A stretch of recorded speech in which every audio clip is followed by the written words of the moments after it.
Do you know your blood type? Many individuals don't. Even if you're aware of the type of blood that circulates through your veins, you might not realize that depending on your blood type, you could be more prone to certain conditions and even specific diseases compared to those with different blood types. There is one blood type that is the most hazardous of all. Do you have that blood type? I hope not. In this video, I'm going to explain all about blood types and the illnesses linked to certain blood types. Is blood type nutrition scientifically backed? You'll discover all about the most dangerous blood type in the world. So stay until the end because this topic is crucial for your health. It would be much simpler for hospitals and blood centers if everyone had the same blood type, but that's not the reality. How do we identify our blood type? Blood groups are defined by the presence or absence of certain antigens. An antigen is a substance that can initiate an immune response when your body recognizes it as foreign. Think of antigens as identifiers. Our immune system is the protector. If the immune system recognizes the antigen as its own, it allows the cell through. If it doesn't, the immune system intervenes and eliminates the intruder. There are multiple classifications of blood types, but most of us only need to be concerned with two: the ABO and RH systems. The ABO system is determined by the existence or non-existence of two types of antigens, A or B, on the surface of red blood cells. A person can be type A if they have an A antigen on their red blood cells, type B if they have a B antigen on their red blood cells, AB if they possess both antigens, or O if they have neither an A nor a B antigen. The RH classification is dependent on the existence or non-existence of a protein called the RH factor, which can be present positive or absent negative. These two classifications give rise to the 8 most prevalent blood groups: A positive or negative, B positive or negative, O positive or negative, and AB positive or negative. Do you know what the most common blood type in the world is? It's O positive, followed by A positive. The rarest among those 8 blood types is AB negative. So why is it essential for us to know our blood type? Especially if we need a blood transfusion or wish to donate our blood to someone in need.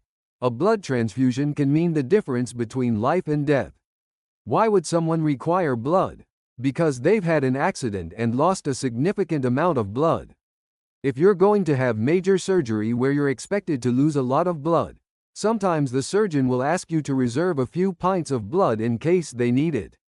Also, for premature infants, individuals being treated for cancer or leukemia, pregnant women who have lost a lot of blood during childbirth, people who have bled from the intestines or stomach, individuals with anemia or sickle cell anemia, or very severe anemia. There are numerous reasons for needing a transfusion. For individuals with rarer blood types, especially AB negative and O negative, blood bank supplies can be limited. The O negative blood type, although not very rare, is the universal red cell donor because it doesn't have the surface antigens, neither A nor B, nor the RH factor, so the body that receives it can accept it without any issues. The O negative type can donate red blood cells to anyone, and it's the blood that's used most frequently in emergencies, which is why there's a shortage of it in blood centers. The drawback is that O negative donors can only receive blood of their own type. Type AB positive individuals are universal plasma donors because they don't have circulating antibodies against the A or B antigens, and they are also universal recipients, so they can receive blood from anyone. Remember, as your immune system evolves, it will create antibodies against any antigen that you don't have in your own blood. So a person with type B blood who receives type A blood would have an incompatibility reaction, which could even be fatal because the anti-A antibodies present in the patient's plasma would recognize the A antigens on the donated red blood cells, causing the blood cells to clump and obstruct the circulation. How is your blood group determined? Was it inherited from your parents? We inherit one copy of each gene from our father and mother, and that dictates our blood type. For example, in my household, my blood type is B positive, and my spouse's is also B positive. We could only have children who are either B or O because the O allele is recessive, and that's exactly what happened.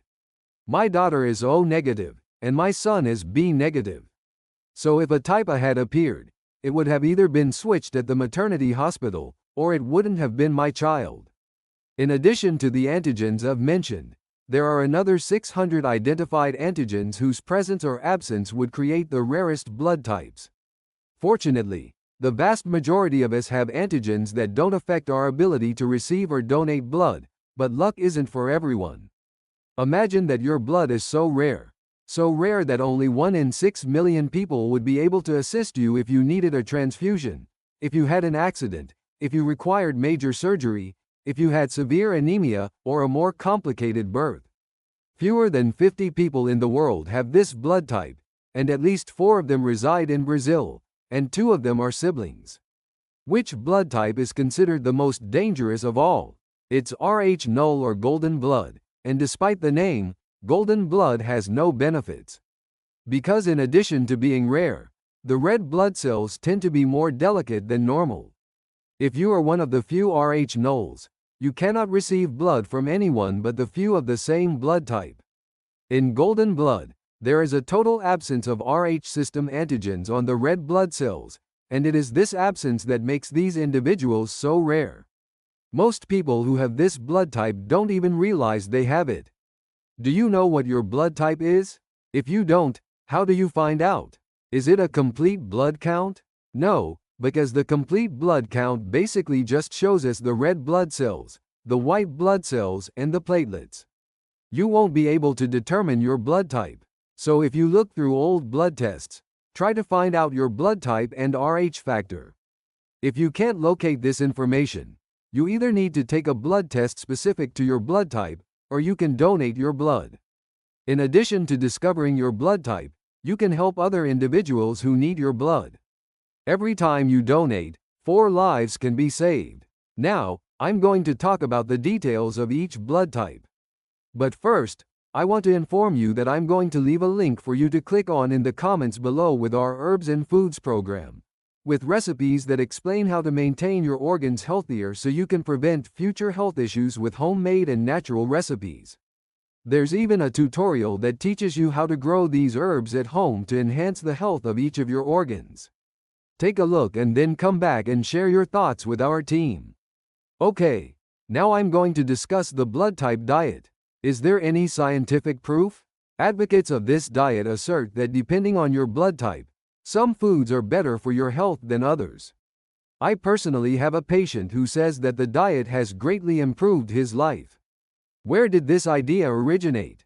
From a book in the 1990s called Eat Right for Your Type, which became a bestseller. Essentially, it suggested that type O originated from hunters, so people with this blood type needed to consume more protein like meat, poultry, fish, and limit some legumes, similar to the paleo diet. While type A, the second most common blood type, was the agricultural type, which should avoid red meat and consume a diet close to the vegetarian type. Type B, which he referred to as nomadic, could eat plants and most meats, avoiding chicken and pork, and could also consume some dairy products. They should also avoid wheat, corn, lentils, and tomatoes. And finally, type AB, which he called the enigma, a blend of type A and type B. Well, all 4 diets avoided processed junk food, and perhaps that's where some people's improvement comes from. It also linked lectins in the diet to a specific blood type, which we know is not accurate. In a significant study and review in 2013 that examined the effects of this type of diet on health, researchers concluded that there was no evidence to support the benefits of blood type diets.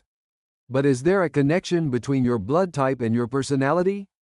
There was a theory in Japan that your blood type directly impacts your personality, like the zodiac signs. So type A carriers would be kinder and more demanding, while type B carriers would be optimistic and independent. However, one study found no relationship between blood type and personality. What about disease? Could that be associated with blood type? A Harvard study indicated that type O has a lower risk of heart disease, while the most dangerous blood type for heart disease is type AB. But listen, as a cardiologist, I can tell you that you shouldn't blame your blood type if you have a heart problem. More important than that is to monitor your blood pressure, glucose levels, cholesterol, and lifestyle. Another advantage of type O is that it has a lower risk of stroke, which might seem similar to a heart attack, but it's not all positive. It appears that type O has a higher likelihood of developing ulcers and skin cancer. People with type O blood are more prone to stomach cancer, which seems to be related to Helicobacter pylori H. pylori infection. People with type O also tend to have higher cortisol levels, which is the stress hormone. But to be honest, your blood type, my blood type, you can't change it, but our lifestyle can always be improved. Exercise more, avoid vices like smoking, reduce stress, try to sleep better, and enjoy your life the way it's meant to be lived. Did you enjoy the video? Press the like button, subscribe to the channel so you don't miss out on our health tips, and ring the bell. It's crucial that you share this knowledge with your friends and family because when it comes to your health, it's worth sharing, so please do so. What's the next video you're going to watch? I'll leave you with my suggestion. Until the next video, thank you and stay healthy.